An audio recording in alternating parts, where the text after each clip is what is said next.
Boa noite, meus queridos amigos da Casa de Eurípides. Que alegria que é poder abrir aqui essa reunião e ver a carinha de todos vocês, sabendo que estamos cada dia mais próximos de nos reencontrarmos, não é? Fátima, não deixa eu entrar, porque se eu entrar, eu vou agarrar todo mundo. Eu não vou me controlar. Você vai também? Ah, então tá bom. Tá?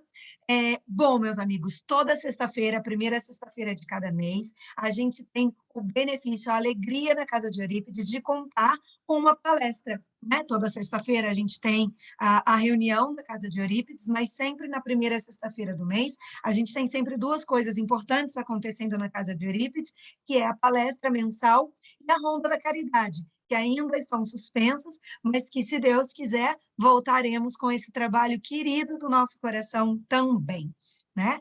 Então, hoje estamos aí, eu vou até deixar o microfone da Mônica aberto aqui, olha. Estamos aí à beira do Dia Internacional da Mulher, né? Então, acho que até por esse motivo, a Casa de Eurípides convidou Mônica Bonaparte, nossa palestrante de hoje, e uma querida amiga, que trabalha, inclusive, com isso, porque ela é médica, ela é obstetra, ela é ginecologista, então ela é uma mulher que traz também, que trata de mulheres, que cuida de mulheres e que traz vidas para o nosso planeta Terra, que traz que tem essa bênção desse trabalho. Mônica, boa noite, querida. Boa noite, Fernanda. Boa noite a todos da Casa de Eurípides. Muito feliz de estar aqui com vocês nessa noite, nesse mês das mulheres, né? E que lindo, né, Mônica? Eu estava aqui pensando antes, né, porque você sabe que eu sou fã daquele programa do Espiritismo Passado, Presente e Futuro, do Walter, né? Eu estava aqui pensando que até hoje, se eu não me engano, eu acho que a gente teve um dirigente homem, não foi, que participou? Todos foram mulheres, não é? Tem muitas mulheres. A da Holanda, a da Itália e dos Estados Unidos, não é isso? Verdade. Pulei alguma, meu Deus do céu? Acho que foram Teve do essas, né? Reino Unido, né? Da Itália, da Holanda, isso mesmo. E todas Dos Estados brasileiras, Unidos. né? E aí a gente tem aqui na nossa janelinha, olha, a nossa Fátima também, que é a nossa dirigente aqui da Casa de Eurípides, também, Fatiminha.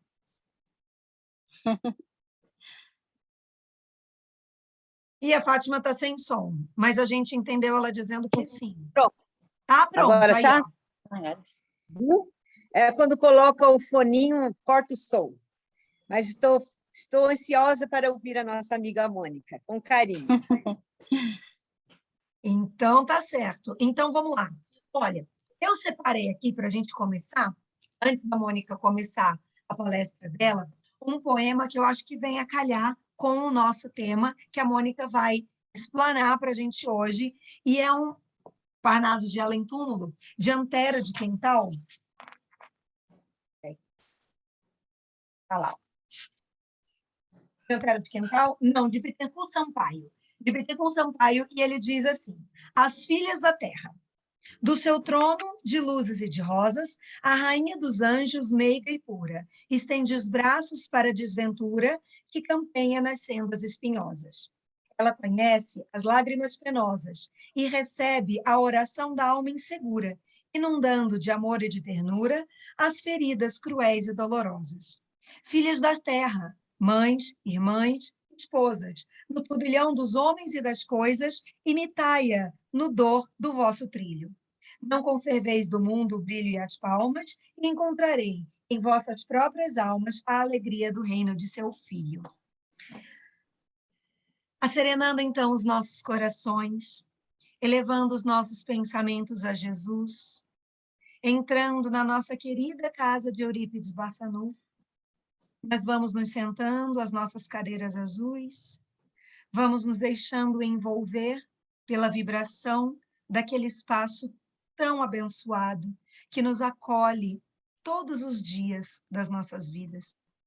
E vamos pedir, Mestre Jesus, que ampare os nossos corações, que cuide de nossas famílias, que cuide de nossos filhos, de nossos esposos, que abençoe, Senhor, a nossa querida Pindamonhangaba, que abençoe o nosso país e que continue amando incondicionalmente Jesus, o nosso planeta Terra, que cada vez mais, nesse momento de provas e expiações, precisa do teu carinho e do teu amparo. Mestre Jesus, nos encoraje-nos sempre a seguir em frente, trabalhando, buscando e fazendo o melhor que pudermos fazer. Abençoa os nossos corações e que possamos, Jesus, ser pessoas um pouquinho melhores amanhã do que somos hoje. Que possamos aprender com os nossos erros, trilhando os nossos passos, deixando as nossas pegadas para os que nos seguem. Mestre Jesus, abençoe a nossa querida Mônica, que vem falar de um tema tão lindo, tão atual, tão importante para as nossas vidas, e que ela seja coberta com o manto azul de Nossa Senhora, a fim de que toque mais uma vez os nossos corações. Que assim seja. Graças a Deus. Que assim seja.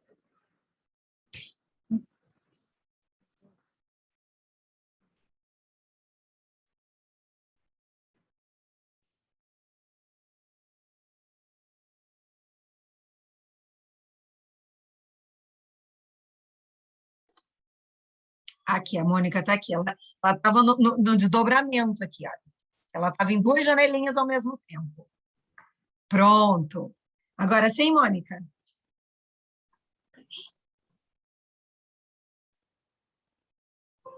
Você está enxergando meu rosto? Porque eu entro pelo computador, É que você eu não estava me no enxergo. celular, agora está no computador. Eu estou me enxergando só metade, assim. Mas vocês estão me Não, vendo você bem? está no centrinho, tá certinho. Quer dizer, no centrinho não, né? Na sua casa. Deve ser, deve ser alguma configuração. Aí eu entrei pelo celular, saí, então eu vou ficar aqui. Se você não me enxergar, você avisa. Pode deixar, tá ótimo. Então tá bom, gente. É assim, realmente um prazer. E diz que não existem coincidências, né? Mas é justamente essa palestra falando sobre as mulheres. Essa semana passada, o Walter me convidou para participar do estudo que ele faz na quarta-feira sobre o livro do Caibar Schutter. E caiu um tema para mim que era justamente falando do encontro de Jesus e as mulheres da sua época. Então, eu acho que bateu tudo que tem a ver bastante com a palestra nossa de hoje, que o nosso tema são mulheres e o evangelho, do silêncio à voz. Então, as coisas se misturaram um pouquinho do estudo que a gente teve semana passada, mas eu acho que, como nada é por acaso, né? E a minha vida, lidar com mulheres, tratar de mulheres, então eu fico bem feliz. E a gente sabe, assim, que, historicamente, a mulher, na nossa história, no nosso passado, ela vem sendo realmente discriminada em relação ao homem, como se a mulher fosse, aqui no nosso planeta, uma mera coadjuvante. E a gente pode citar algumas passagens bíblicas, principalmente do Velho Testamento, que sempre colocam a mulher numa maneira para reforçar esse preconceito, essa submissão. Depois a gente fala um pouquinho do Novo, mas no Velho Testamento assim é recheado de passagens que a gente vê que a mulher sempre foi colocada de uma maneira como coadjuvante, desde a história de Adão e Eva, que alguns historiadores citam que a própria Igreja Católica, uma época, colocou esse tema num concílio da Igreja Católica para discutir se a mulher realmente teria alma. Por quê? Por alguns dizeres do Velho Testamento, quando Deus criou o homem, ele diz que então Deus formou o homem do pó da terra e soprou em suas narinas o fôlego da vida. Então, o homem se tornou um ser vivente. Então, eles justificariam que a mulher talvez não tivesse alma, porque Deus não soprou nas suas narinas o sopro da vida, e sim ela foi tirada de uma costela, de uma parte inferior. E outros que são mais otimistas dizem que esse simbolismo do ser humano, que Adão e Eva representavam a origem do ser humano, que a mulher saiu de um osso que é numa altura mediana do homem, para mostrar que eles são iguais.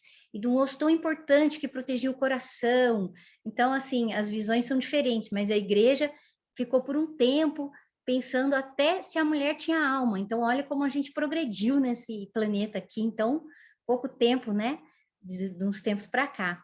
E no Antigo Testamento, realmente, ela era sempre descrita como inferior em relação ao homem, obviamente um erro, né, mas no contexto da época que tudo se girava em torno de um patriarcado. Os homens tinham direitos maiores, direitos sobre os servos, direito sobre a propriedade, direito sobre as suas mulheres, suas esposas, suas filhas, podendo até mesmo decidir sobre a sua vida ou sobre a sua morte, em algumas situações. E isso desde essa primitiva sociedade judaica, que era uma sociedade rural, uma sociedade pastoril, baseada na força física. E a gente também copiou esse modelo dos nossos colonizadores, os nossos colonizadores portugueses, que também se baseavam numa história patriarcal e amparados pela igreja, que mantinham a mulher numa situação submissa, né? E várias passagens do Velho Testamento, as quais a igreja se baseou, não só a igreja católica, todas as igrejas cristãs da época, faziam uma alusão realmente a uma inferioridade moral da mulher. Algumas passagens, por exemplo, como a culpa do pecado original, né, foi da mulher, a ausência do nome das mulheres nas genealogias. Eu até citei nesse dia do estudo do Caibar, que a estudo das genealogias era dito assim: Abrão gerou Isaque, Isaque gerou Jacó, e Jacó gerou seus 12 filhos que deram origem às tribos, principais tribos de Israel, dos povos de Israel. Então, eles geraram todos sozinhos, só homens, né? Mulheres não são nem citadas nessa época. As mulheres realmente eram para servir a sociedade, servir aos seus maridos, né? Alguns costumes do Velho Testamento nos mostram isso, né? Uma viúva, ela às vezes desposava o cunhado ou o próprio sogro. Isso para quê? Para manter o nome do marido falecido nos seus filhos, o nome do esposo. Se uma mulher era desonrada, ela deixava de ser virgem, um homem que fez isso com uma mulher, à força, ele pagava isso dando um dote e arrumando um casamento para ela. E se essa desonra fosse consensual, essa mulher era banida da sua família ou até mesmo morta. Então, realmente, as punições dessa época eram muito mais severas às mulheres do que aos homens. Isso tem uma passagem também no Velho Testamento que fala da irmã de Moisés, que ela teria criticado Moisés, junto com outro irmão, Abraão, e ela recebeu uma punição de Jafé, descrito dessa maneira, que ela passou 7 dias com as chagas dos leprosos. Mas para Abraão, o irmão que também criticou Moisés, nada se passou. Então, realmente, as punições das mulheres eram severas. Se uma mulher incomodava por algum motivo com as suas opiniões ou com a sua maneira de agir, às vezes ela tinha sua moral denegrida, ela era rebaixada a uma condição de herege, de bruxa ou até de prostituta, né? Desde o Velho Testamento até a época da Inquisição, e isso foram fatos que se sucederam. Algumas outras passagens bíblicas, como, por exemplo, quando é falado sobre Dalila, que está no livro dos Juízes, do Velho Testamento, eles citam assim, que Dalila era uma mulher conciliadora e sedutora, e capaz de levar um homem à destruição. Então, realmente, as mulheres, elas estavam em baixa, né?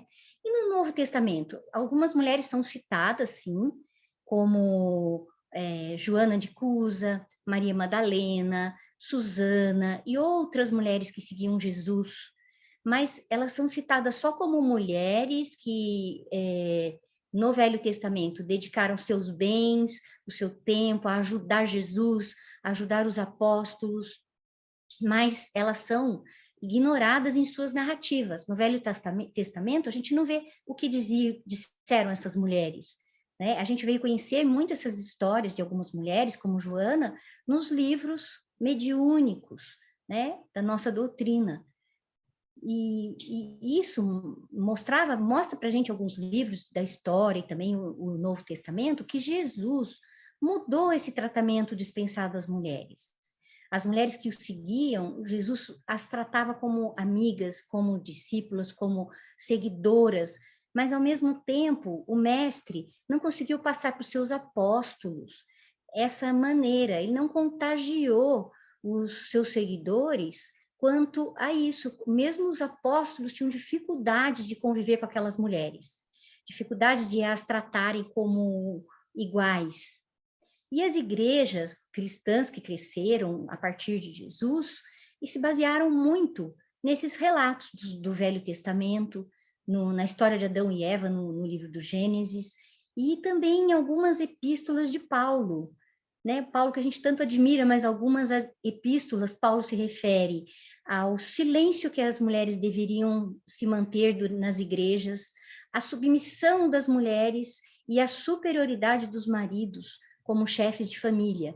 Então, as igrejas se basearam nisso, não só a católica, como a ortodoxa, as igrejas protestantes, alguns séculos depois, todas essas religiões cristãs colocaram as mulheres nessas condições inferiores. E também, assim, elas eram permitido que as mulheres trabalhassem e fossem para conventos como missionárias, mas nunca em uma situação de sacerdócio, de poder, de decisões. Isso acontece até hoje, né? A Igreja Católica, às vezes, não tem nenhuma mulher no sacerdócio, tem mulheres trabalhando. Até a gente diz que se tirassem as mulheres das igrejas, talvez esses templos iam permanecer vazios, porque graças ao trabalho delas, né, de organizar, de montar grupo de oração, as mulheres têm um poder muito grande de trabalho. E Jesus, na sua época, demonstrou um tratamento de amor, um tratamento de igualdade com as mulheres da sua época. Então, algumas passagens que a gente pode citar de Jesus com as mulheres mostra isso, como quando ele pediu água àquela samaritana no poço de Jacó. Os samaritanos eram considerados pelos judeus como um povo, uma população impura, porque eles se misturaram com alguns estrangeiros.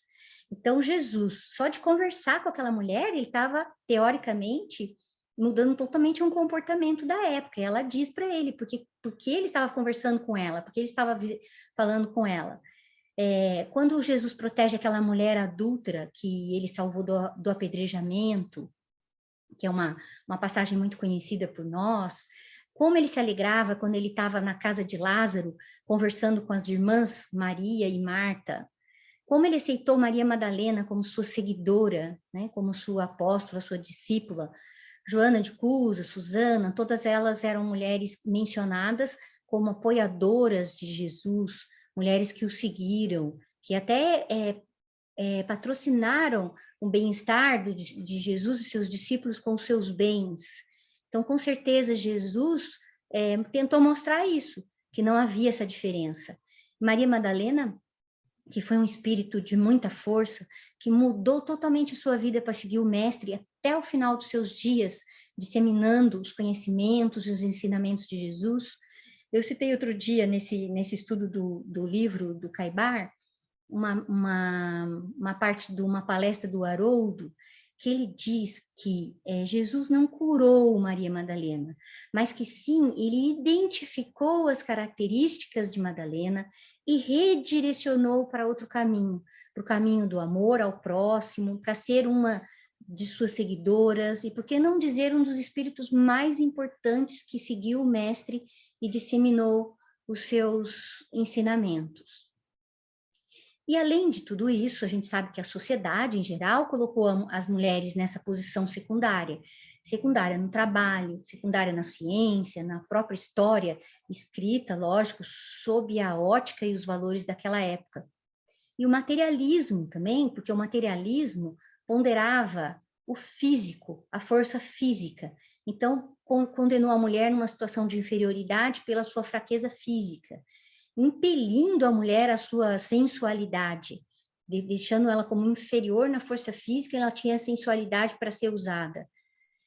E o espiritismo, é onde a gente queria chegar, né? O espiritismo, em harmonia com as leis da natureza, projetou luz sobre essa questão, pois revelou que o ser humano, o espírito encarnado, ora habita um corpo masculino, ora habita um corpo feminino, que não existe distinção entre homens e mulheres nas suas qualidades morais e também nem em seus direitos materiais, como a história tentou fazer. A doutrina não se baseia em hierarquia, nessa hierarquia que por tanto tempo excluiu as mulheres, mas sim na ciência, no estudo. Sabemos que os valores estão no espírito e não no corpo em que cada um está habitando nessa encarnação, nesse presente momento. E o nosso espírito, ele está em constante evolução, e por isso ele precisa, às vezes, buscar esse equilíbrio entre as duas polaridades, o masculino e o feminino, importantes para que a gente consiga estabelecer esse desenvolvimento intelectual, desenvolvimento moral da humanidade, né? Sem deixarmos de dizer que somos todos iguais, todos filhos de Deus, perante as leis do universo. E onde a gente pode buscar um estudo sobre isso na nossa doutrina? Algumas questões do Livro dos Espíritos falam claramente, respondem claramente a essas questões, que então vale muito a pena depois cada um ler, que são as questões 201 e 202, que eu vou ler aqui para vocês, e as questões de 817 até a 822, que fala da igualdade dos direitos do homem e da mulher. Nessas questões 201 e 202, a pergunta é a seguinte: em nova existência, pode o espírito que animou um corpo de homem animar um de mulher e vice-versa? E a resposta dos espíritos é: de certo, são os mesmos espíritos que animam homens e mulheres. E a 202, eles perguntam: quando errante, o espírito prefere encarnar num corpo de homem ou num corpo de mulher? Isso pouco lhe importa. O que os guia na escolha são as provas pelas quais haja de passar. Os espíritos encarnam como homens e como mulheres, porque não tem sexo, visto que lhes cumpre progredir em tudo. Cada sexo, cada qual na sua posição social, lhes proporciona provações e deveres especiais, e com isso o ensejo de ganharem a sua experiência. Então, se a gente for estudar o Livro dos Espíritos, a gente vai ter todas essas questões, né? Dessas outras questões que eu citei, os espíritos respondem que Deus concedeu aos humanos essas diferenças físicas para se completarem nas diferentes tarefas e não para que a força fosse usada como um meio de ultraje, de opressão, de aprisionamento de mulheres, que isso se trata de uma transgressão das leis divinas. Então, apesar de todos esses fatos históricos, a mulher vem conquistando seu espaço, ela vem entrando no mercado de trabalho, ela vem conquistando direitos básicos de crescer nas suas carreiras profissionais, mas o importante que é sem renunciar à vocação do papel feminino, que o papel feminino é imenso na vida dos povos que a gente pode estudar. A vida desses povos depende de suas esposas, mães, colaboradoras. A mulher sempre foi uma conselheira carinhosa, também teve um importante papel no caráter, no desenvolvimento do caráter dos filhos das famílias. Nessas questões citadas também, nós encontramos outros ensinamentos, que na compreensão da doutrina espírita, todos os abusos cometidos há séculos contra mulheres são resultados do mau uso do seu livre-arbítrio, tentando atribuir a mulheres características como fracas, com baixa moral, infantis ou outras piores. Então, a gente estudando, a gente vai perceber que está tudo lá descrito, desde o Livro dos Espíritos, desde Jesus. Se a gente quisesse já ter escutado e seguido o comportamento do mestre, a gente ia perceber, e até hoje, né, quantos países, aí nós temos o privilégio de viver no Brasil, que a gente tem uma evolução razoável, as mulheres estão aí trabalhando, progredindo na sociedade, sendo mais respeitadas, honradas, e com isso construindo famílias mais fortes, sociedades mais sólidas. E quantas mulheres ainda vivem em países mais atrasados, com conceitos antigos, ainda sofrendo discriminação, recriminação, silenciadas mesmo na sua fala.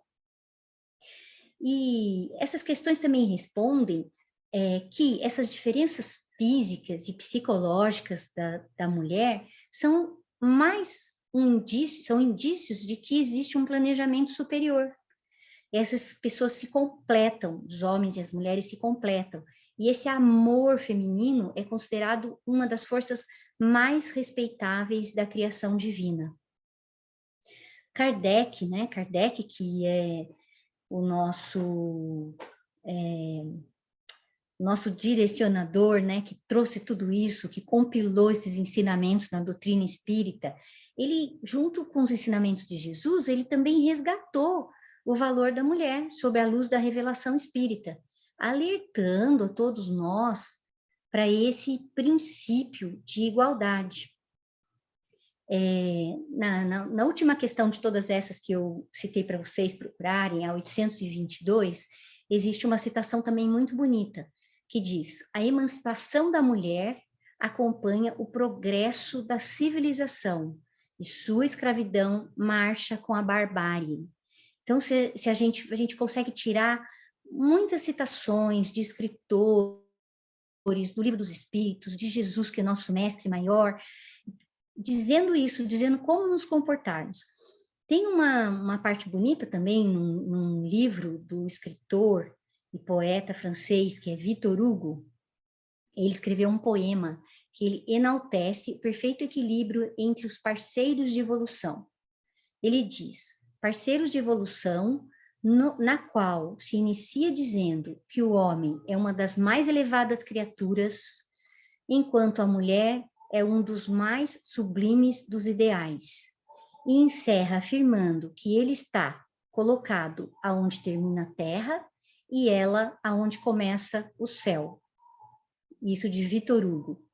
E por que não a gente podia citar muitas mulheres importantes, como Anália Franco, uma mulher que a gente conhece no espiritismo também, uma abolicionista que trabalhou na educação, trabalhou na educação principalmente de crianças, até crianças negras, filhos de escravos, que foram até abandonados depois da lei do ventre livre, e os projetos de mulheres trabalhadoras que ela desenvolveu, que eram pobres, marginalizadas. E por que não a gente falar de Amélie Gabrielle Boudet, a esposa de Allan Kardec, que era uma professora que cruzou a vida de Allan Kardec para apoiá-lo na sua missão. E outras que trabalharam como médiums, que estiveram envolvidas nos fenômenos espíritas, como desde as irmãs Fox, em Nova York, e depois as médiuns que trabalharam com Kardec, as irmãs que eram Jolie e Caroline Boudin, Ruth Jafé, irmãs Dufaux. Quantas mulheres se destacaram na nossa doutrina espírita, sem nenhuma segregação de sexo?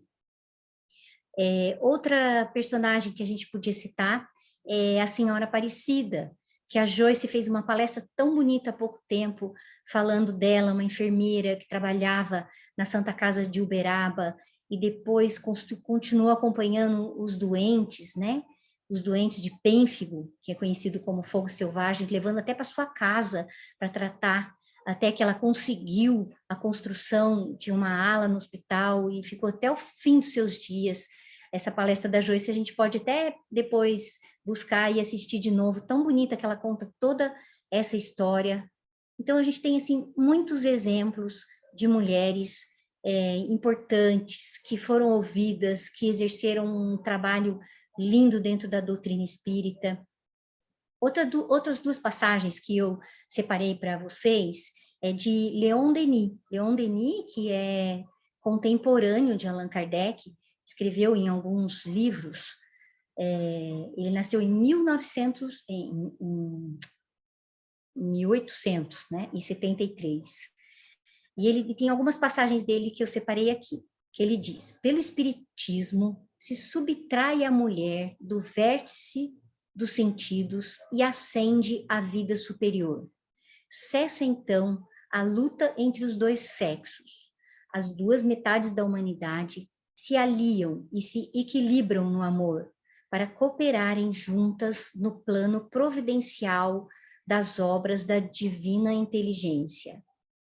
Que bonito, né? E numa época tão antiga. E ele diz também, num livro dele que chama-se No Invisível, ele diz: encontram-se em ambos os sexos excelentes médiuns. Interessante falar isso um pouco da mediunidade das mulheres. Então ele diz: encontram-se excelentes médiuns. E é a mulher, entretanto, que parece outorgada das mais belas faculdades psíquicas no que se refere aos poderes íntimos, à intuição e à ternura. Falando também um pouquinho sobre a mediunidade das mulheres, a gente sabe até que em épocas muito antigas, né, o que é valorizado hoje em dia, essa intuição, essa ternura da mulher em interpretar as mensagens, né, do plano espiritual, isso também já foi um problema, quando elas foram consideradas hereges, bruxas, quando aparecia alguma coisa de fenômeno, né, na Idade Média, já foi um problema, mas hoje em dia a gente sabe que a mulher tem sim uma propriedade, enquanto encarnadas aqui sob esse corpo feminino. Isso a gente também pode aprender bastante num livro interessante do Chico Xavier, que é O Consolador, que ele faz uma pergunta sobre a mediunidade entre homens e mulheres.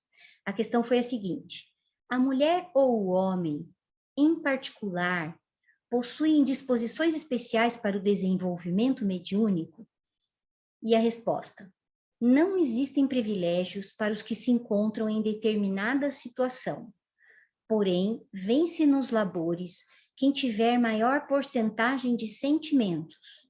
E a mulher, pela evolução de sua sensibilidade em todos os climas e situações, através dos tempos, está, na atualidade, em uma esfera superior para interpretar com maior precisão e sentido de beleza as mensagens dos planos invisíveis.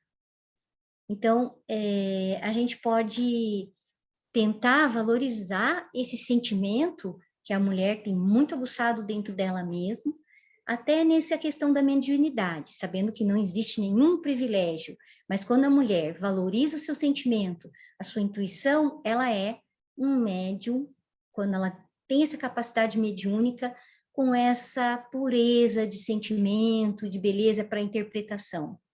No livro do Caibar, que eu citei para vocês, que eu participei do estudo, ele diz uma frase que também bate muito com essa afirmação do livro do Chico.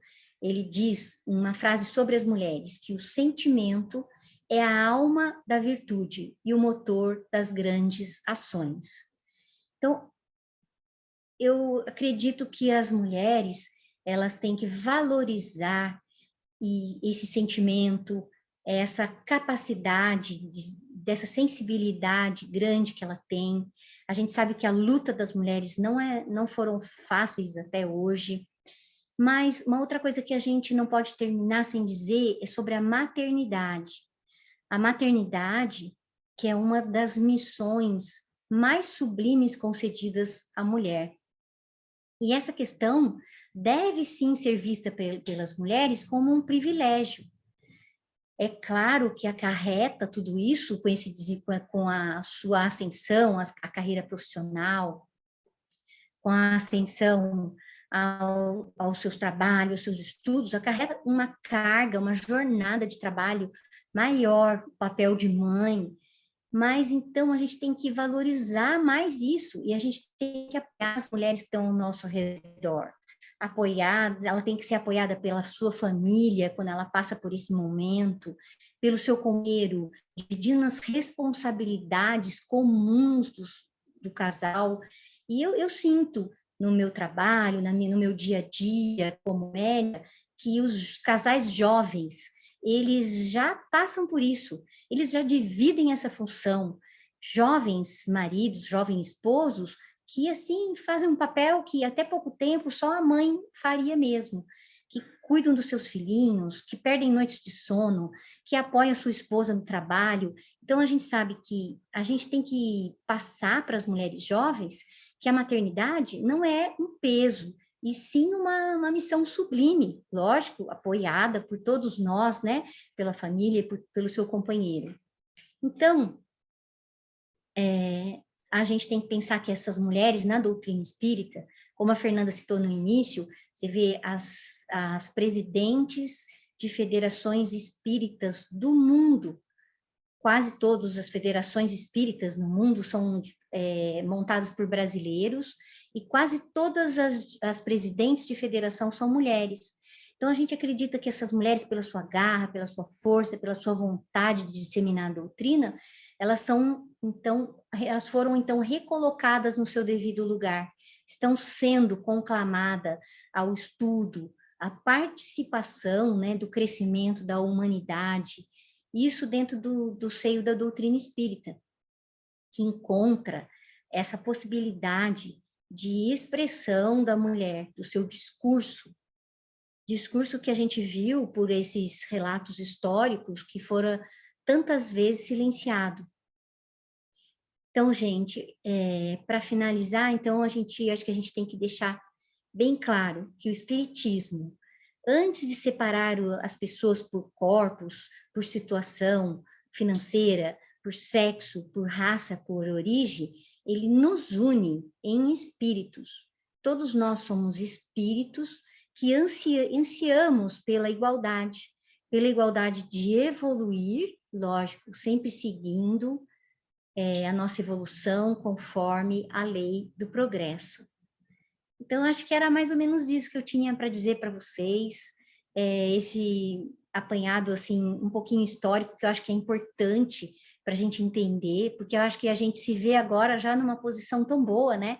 A gente está tão bem, nós estamos trabalhando, estamos fazendo todas as nossas funções de mãe, de companheiras, mas a gente tem que ver que até bem pouco tempo a mulher era tão marginalizada.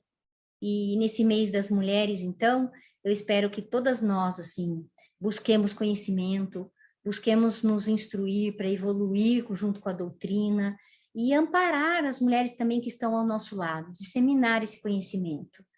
Então, acho que era isso. Eu só tenho a agradecer a vocês. Mônica, linda, obrigada. E você estava aqui fazendo o seu comentário, né? No início você chegou a comentar, né, da época de Jesus, como Jesus via as mulheres como pares iguais dos homens, mas ele teve que respeitar aquele momento, e eu lembrei da passagem dele com Joana de Cusa falando: Jesus, mas o meu marido não aceita a sua doutrina, meu marido não aceita as coisas que você explica. E Jesus falou: calma, Joana, volta para casa e não impõe nada a ele, simplesmente ame. Né? E agora você trouxe essa questão das presidentes, dirigentes, olha só, né? Há tantos anos, milênios se passaram, não é? E aí agora as coisas entrando nos seus lugares e colocando cada um no seu devido lugar, no sentido de que todos nós podemos, que todas nós podemos fazer. E daí eu sei que a Fátima está se coçando ali, eu vou abrir para ela falar, porque eu tenho certeza que ela queria falar das meninas, né? Porque é exatamente isso que acontece, não é, Fá? A gente senta com as meninas na quinta-feira, a gente conta o evangelho para elas, né? Cada uma de nós que trabalha, a Mônica já fez também, a Ana Paula também, a gente senta, fala do evangelho para elas, e elas são essa ponte, né, Fátima, de disseminar dentro da casa delas, não é?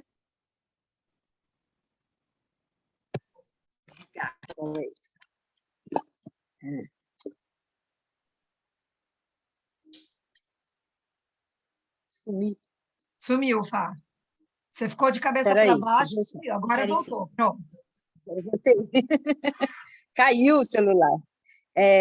Realmente, eu pensei muito também, enquanto a Mônica falava, nas mulheres que ainda a situação financeira, aquelas que são mais necessitadas ainda enfrentam maiores dificuldades do que a gente. Fiquei pensando, mas é tudo um caminhar, né?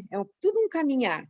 E quando a gente tem a bênção de ter o evangelho, de ter a luz da doutrina espírita, ou qualquer religião que nos sustente, a gente fica melhor, fica mais fortalecida e a gente acerta um tanto mais.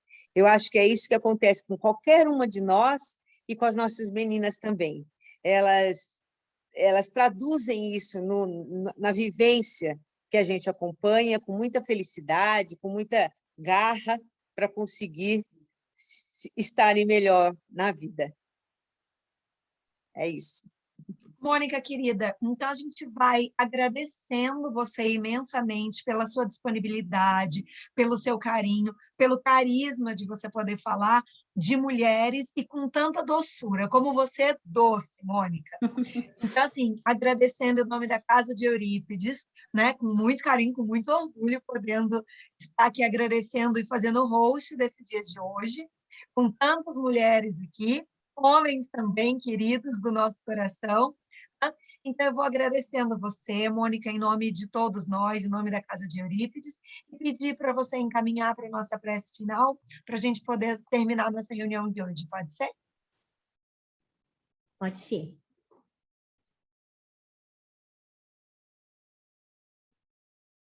Vamos, então, finalizando a nossa reunião dessa noite e pedindo ao nosso Mestre Jesus, que tentou, sim, transmitir desde aquela época que todos nós somos iguais, todos nós devemos ser bem tratados, mas talvez Jesus não podia mesmo, pela época em que a situação que todos se encontravam, de falar, de colocar isso como uma regra.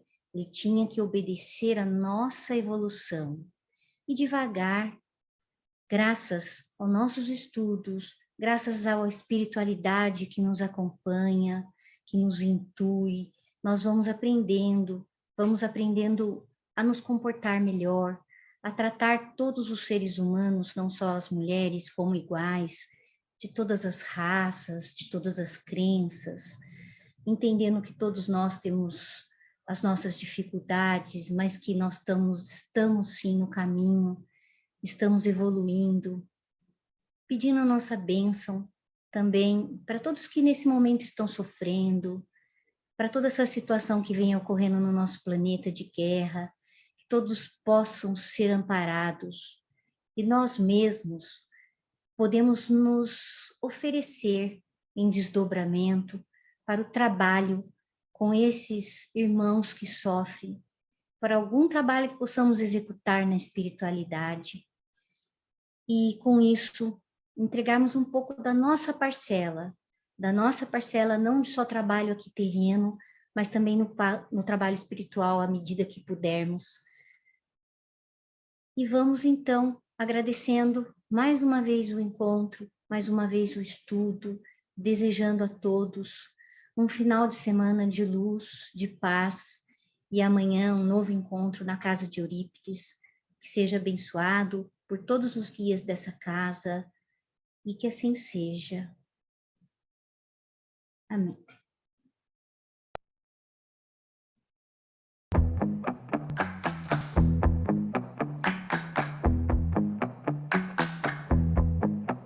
Pretty